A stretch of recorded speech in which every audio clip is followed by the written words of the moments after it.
After years of rising prices under their watch, Democrats continue to preach about affordability on the campaign trail. But Republicans are pointing to real results as tax refunds surge on the heels of the Trump's One Big Beautiful Bill. The IRS reporting that the average tax refund has hit $2,290, nearly 11% higher than last year.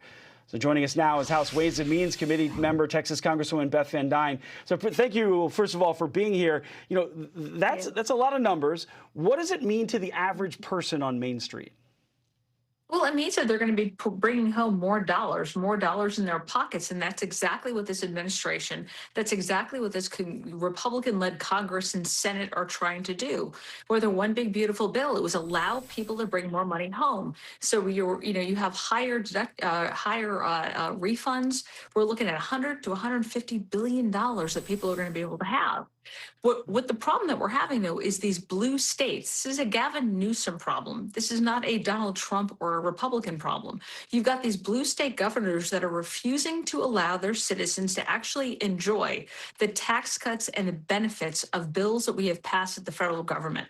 You're seeing in California alone 40 cents on average increase in per gallon gas because of the policies that they have in these blue states. The rest of the country is enjoying it. States like Texas. I paid $1.93 a gallon in gas just a few weeks ago.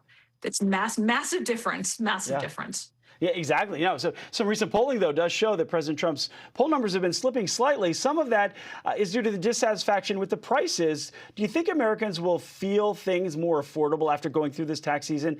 And is this a messaging problem? I think people are having a hard time paying $19 for a hamburger. I'm one of those people. I totally get it.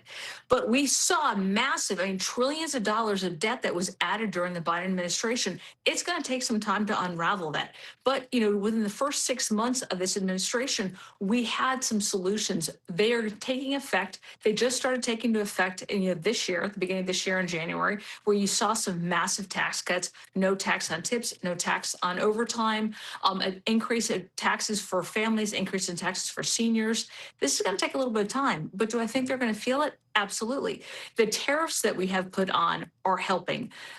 You're seeing trade policies that are helping, and the decreases in regulations that we had in our energy industry are helping.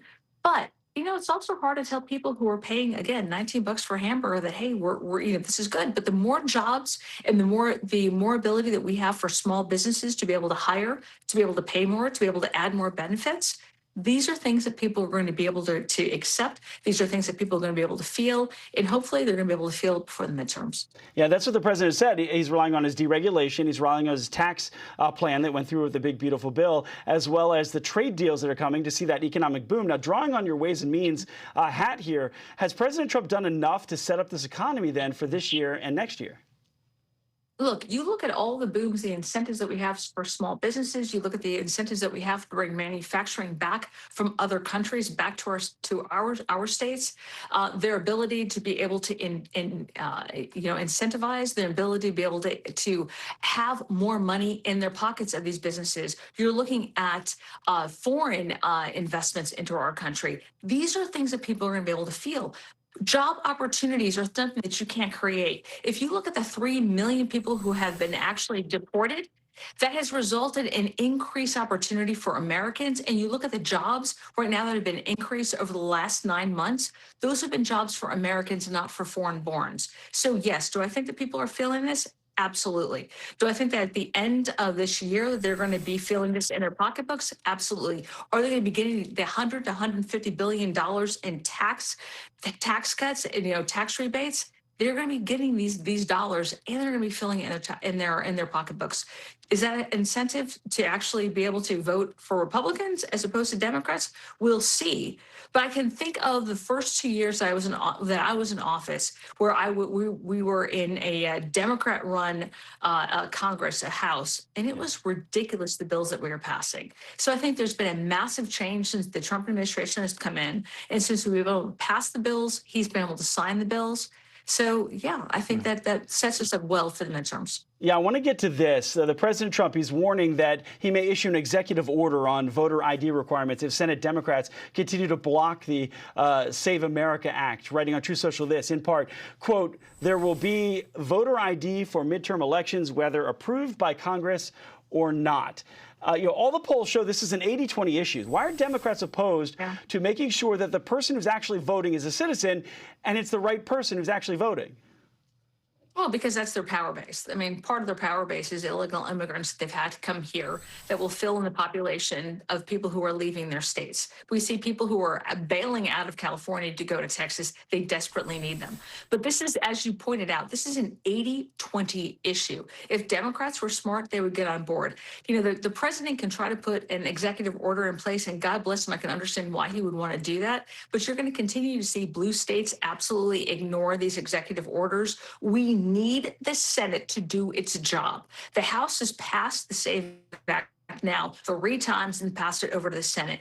John Thune and the Senate Republicans have got to do their job and make sure that it passes in the Senate to ensure that in November we actually have fair and legal elections. In 15 seconds that we have left, what do you think the odds are that it does pass? I think it's, look, this is an 80-20 issue. The Democrats are ridiculous to continue to fight this. I think all Americans want to make sure that people who are actually voting in these elections are legally here, are American citizens. This is not too much to ask. The Senate needs to do its job. Congresswoman Beth Van Duyne from the great state of Texas, thank you for your time this evening. Appreciate it. Thank you.